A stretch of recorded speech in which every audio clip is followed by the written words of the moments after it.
Chanakya international academy உங்களுக்குள் இருக்கும் தலைவரை வெளிக்கொண்டு வரும் பியூர் பாலிடிக்ஸ் பயிற்சி பட்டறை நேரடி மற்றும் இணைய வழி மார்ச் 16 முதல். கான்டாக்ட் 7338824242. விண்வெளி துறையில் பெண்களின் பங்களிப்பு அதிகரித்துள்ளது. மகளிர் தினத்தன்று எனது சமூக வலைதள கணக்குகள் மகளிரிடம் ஒரு நாள் ஒப்படைக்கப்படும்.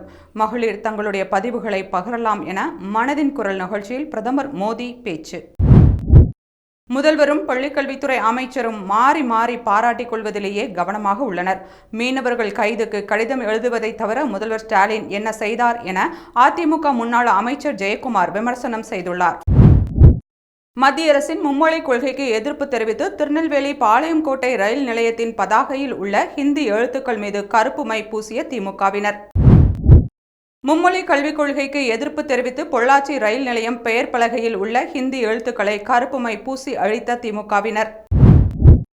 தமிழக காவல்துறையில் பாலியல் புகார்களை விசாரிக்கும் விசாகா கமிட்டி மறுசீரமைப்பு செய்யப்பட்டு புதிய உறுப்பினர்களை நியமித்து டிஜிபி சங்கர் ஜிவால் உத்தரவிட்டுள்ளார்.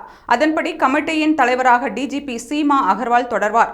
சென்னை காவல் துணை தலைமையக கூடுதல் ஆணையர் கபில்குமார் சர்க்கர், தலைமையக IG Chamundeeswari, CBCID SP Shanmugapriya, தலைமையக அதிகாரி ரவிச்சந்திரன், சர்வதேச நீதிக்குழு மேலாண்மை அதிகாரி லொராட்டோ ஜானா ஆகியோர் உறுப்பினர்களாக நியமனம். அரசு ஊழியர் சங்கங்களின் கோரிக்கைகளை பரிசீலித்து தீர்வுகளை காண 4 அமைச்சர்கள் அடங்கிய குழுவை முதல்வர் ஸ்டாலின் நியமித்துள்ளார். அதில் அமைச்சர்கள் ஏவா வேலு, தங்கம் தென்னரசு, அன்பில் மகேஷ், கயல்விழி செல்வராஜ் ஆகியோர் இடம்பெற்றுள்ளனர். ஹிந்தி கற்க விரும்பும் தமிழக மக்களை திமுக எதிர்க்க முடியாது. அப்படி செய்தால் சட்டப்பிரிவு 356ஐ பயன்படுத்தி ஆட்சியை கலைக்க வேண்டும் என்று பாஜக மூத்த தலைவர் சுப்பிரமணியன் சுவாமி எச்சரித்துள்ளார். ஓநாயும் வெள்ளாடும் ஒன்றுபட்டு இருக்க முடியுமா? களைகளும் பயிர்களும் ஒன்றாக வளர்ந்து வெள்ளாமை ஆகுமா? விஸ்வாசியும் துரோகியும் தோளோடு தோள் நிற்க முடியுமா? முடியாது என்று அதிமுக பொதுச் செயலாளர் எடப்பாடி பழனிசாமி பேச்சு. யார் களை யார் பயிர் என்பது மக்களுக்கு தெரியும். யார் துரோகி என்று உலகத்திற்கே தெரியும். குருட்டு யோகத்தில் பதவிக்கு வந்தவர் எடப்பாடி பழனிசாமி. துரோகி என்றால் அது இபிஎஸ் தான். தமிழ்நாட்டின் வரலாற்றில் பழனிசாமி துரோகி என்றே அறியப்படுவார். அவரே தன்னை துரோகி என்று ஒத்துக்கொண்டுள்ளார் என டிடிவி தினகரன் காட்டமாக விமர்சித்துள்ளார். நாம் அளவோடு குழந்தைகள் பெற்றதனால்தான் நாடாளுமன்ற தொகுதிகள் குறையும் சூழல் ஏற்படுகிறது. மக்கள் தொகை அடிப்படையில் மறுசீரமைப்பில் நாடாளுமன்ற தொகுதிகள் குறைகின்றன. குழந்தைகளை அதிகளவில் பெற்றுக்கொள்ள நினைத்தால் நம்மோடு யாரும் போட்டி போட முடியாது என்று முதல்வர் ஸ்டாலின் பேச்சு. இலங்கை கடற்படையால் ராமேஸ்வரம் மீனவர்கள் 32 பேர் கைது செய்யப்பட்டதை கண்டித்து மீனவர்கள் கால வரையற்ற வேலை நிறுத்தம். இலங்கை கடற்படையின் தொடர் கைதை தடுக்க நடவடிக்கை எடுக்க வேண்டும் என மீனவர்கள் வலியுறுத்தல். காரைக்குடி அழகப்பா தொழில்நுட்ப கல்லூரி விடுதியில் 2ஆம் ஆண்டு கல்லூரி மாணவிக்கு பாலியல் தொல்லை கொடுத்ததாக விடுதி காவலாளியை கைது செய்து காரைக்குடி அனைத்து மகளிர் காவல் நிலைய போலீசார் விசாரணை. தமிழகம் முழுவதும் சுமார் 1000 முதல்வர் மருந்தகங்களை பிப்ரவரி 24ஆம் தேதி முதல்வர் ஸ்டாலின் திறந்து வைக்கிறார். வெளி மருந்துகளை விட முதல்வர் மருந்தகங்களில் 50 முதல் 75% வரை மருந்தின் விலை குறைவாக இருக்கும் என்று திமுக எம்எல்ஏ எழிலன் தெரிவித்துள்ளார். தமிழ்நாடு மற்றும் புதுச்சேரி பார் கவுன்சில் பெயரை மெட்ராஸ் பார் கவுன்சில் என மாற்ற விரும்புவதன் மூலம் தமிழ் மீது பாஜக கொண்டுள்ள வெறுப்பு வெட்ட வெளிச்சமாகி உள்ளது என்று முதல்வர் ஸ்டாலின் விமர்சித்துள்ளார். சென்னை கொளத்தூர் பெரியார் நகரில் 210 கோடி ரூபாய் செலவில் 6 தளங்களுடன் புதிதாக கட்டப்பட்டு விரைவில் திறக்கப்பட உள்ள பெரியார் அரசு மருத்துவமனையில் முதல்வர் ஸ்டாலின் ஆய்வு செய்தார். ஆளுநர் ரவிக்கு எதிரான வழக்கில் சிறப்பு அதிகாரத்தை பயன்படுத்தி 10 பல்கலைக்கழக மசோதாக்களை ஆளுநரின் ஒப்புதல் பெற்றதாக உச்சநீதிமன்றம் அறிவிக்க எழுத்துப்பூர்வ வாதத்தில் தமிழக அரசு வலியுறுத்தியுள்ளது. பிப்ரவரி 26ஆம் தேதி ஈசிஆர் அருகில் உள்ள அரங்கில் நடைபெறும் தாவேகா ஆண்டு விழாவில் பங்கேற்பவர்களுக்கான நுழைவுச் சீட்டு விநியோகிக்கும் பணி தொடங்கியது.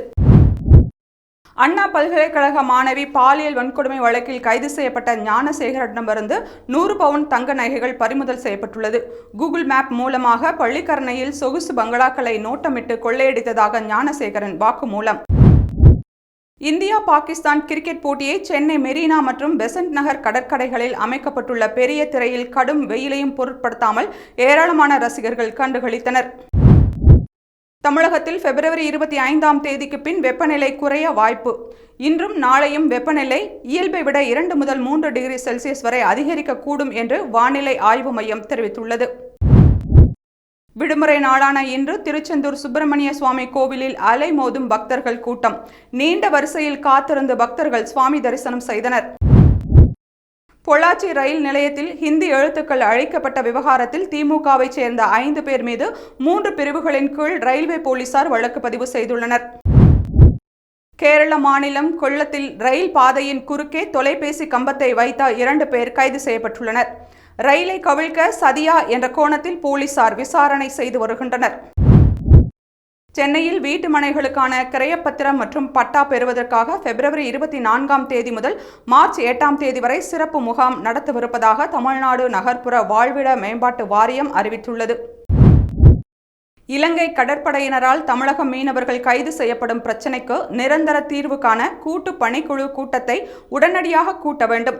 கைது செய்யப்பட்ட மீனவர்களையும் மீன்பிடி படகுகளையும் விடுவிக்க உடனடி நடவடிக்கைகளை மேற்கொள்ள வேண்டும் என்று வெளியுறவுத்துறை அமைச்சர் ஜெய்சங்கருக்கு முதல்வர் ஸ்டாலின் கடிதம் எழுதியுள்ளார். தெலுங்கானாவின் நாகர்கர்னூல் மாவட்டத்தில் சுரங்கம் தோண்டும் பணியின் போது ஒரு பகுதி இடிந்து விழுந்து ஏற்பட்ட விபத்தில் சிக்கிய 40 பேரில் 32 பேர் மீட்கப்பட்ட நிலையில் மீதி 8 பேரை மீட்கும் பணி தீவிரமாக நடைபெற்று வருகிறது. கோடைக்காலம் தொடங்கும் நிலையில் நீலகிரி மாவட்டம் கூடலூர் வனப்பகுதியில் வன விலங்குகள் தண்ணீர் குடிக்க வனத்துறையால் அமைக்கப்பட்ட குட்டைகளில் தண்ணீர் நிரப்பும் பணிகள் நடைபெற்றது. உத்தரப்பிரதேசம் பிரயாக்ராஜில் நடைபெறும் மகா கும்பமேளா இந்தியாவின் ஒற்றுமையை தொடர்ந்து வெளிப்படுத்தும் என்று பிரதமர் மோடி தெரிவித்துள்ளார். மும்மொழி கொள்கையை முன்னிறுத்தி தேர்தலில் போட்டியிட்டால் அது சரியா தவறா என்பதை முடிவு செய்வது மக்கள்தான். தமிழக மக்கள் இருமொழி கொள்கையை மட்டுமே கடைபிடிக்கின்றனர் என்று அதிமுக முன்னாள் அமைச்சர் ஜெயக்குமார் தெரிவித்துள்ளார்.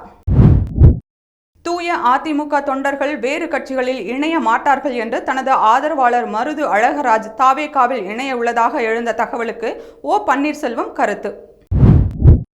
சில தருணங்கள் என்றென்றும் உங்களுடன் இருக்கும்.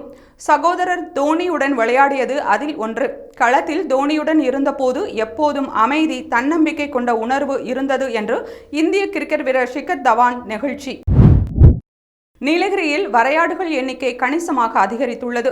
2023ஆம் ஆண்டு கொண்டுவரப்பட்ட வரையாடு திட்டத்தால் அதன் வாழ்விடங்கள் மீட்டெடுக்கப்பட்டுள்ளதாக மாவட்ட வன அதிகாரி தெரிவித்துள்ளார். மேட்டுப்பாளையம் வழியாக செல்லும் பவானி ஆற்றில் கழிவுநீர் கலக்கப்படுவதால் தண்ணீர் கருப்பு நிறத்தில் மாறியுள்ளது. இதனால் அந்த நீரை அப்பகுதி மக்கள் பயன்படுத்த முடியாத சூழ்நிலை உருவாகியுள்ளது. திசை தெரியாமல் செல்லும் அதிமுகவை வழிநடத்த வருக என்று சசிகலாவை ஆதரித்து மதுரையில் அவரது ஆதரவாளர்கள் ஒட்டிய போஸ்டரால் சலசலப்பு. ராமேஸ்வரம் மீனவர்கள் 32 பேரை சிறைப்பிடித்துள்ள இலங்கை கடற்படையின் அத்துமீறலுக்கு முடிவு கட்ட வேண்டும். இந்தியா இலங்கை மீனவர் நலனுக்காக கூட்டு பணிக்குழு கூட்டத்தை உடனே நடத்தி நிரந்தர தீர்வு எட்டப்பட வேண்டும் என்று மத்திய அரசுக்கு பாமக தலைவர் அன்புமணி ராமதாஸ் வலியுறுத்தியுள்ளார்.